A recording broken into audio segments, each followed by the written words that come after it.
Alright, next I'm going to talk about the Toma Loi Pakta Tutsao Chapkun.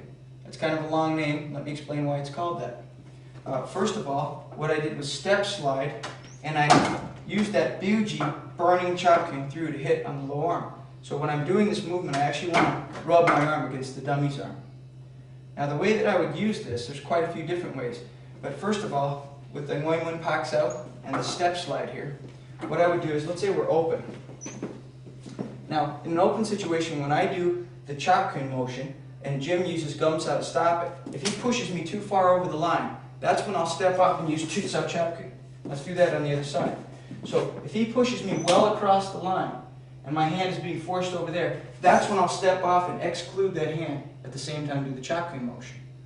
Now, another time when I like to use this is in Shisao. When I'm in sticky hands, I'll leap over the top with the Chapkun, and then follow up here. So this is another good situation for using the Chapkun, because you can drop right in over the top and attack the body. Now, we also have a principle called Chapkun Sukun, which is how one Chapkun can defeat another. So say, for example, we were closed, and Jim gave me the jab from here. Now, if the second punch from him came low, I could Chapkun Sukun, use my fist to parry his fist to the outside. And again, from the other side, if that first punch came in here, and the second one low, I used that to burn right through and attack his body. Alright, now, another way that I use this Tutsao Chapkun exclusion, let's say we're closed, and I use the Chapkun, and Jim uses Gang Sao to block that, and he pushes me well outside the line. I'll thread through and attack the body there. Now, let's say, for example, we were open, and Jim gave me the jab, and I had used the inside Jam Sao to stop it.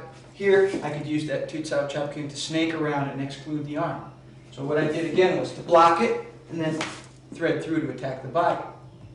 Now, when we're open, and if Jim uses the Chapkun at my body, if I block him well across the line, again, I can use the Tutsao Chapkun to thread through and attack his body. So that works pretty well. And another way I like to use it is in Chisao. Once I've pulled him across from the Tansao position, here, that Chapkun motion works nicely into the body, sets up the break.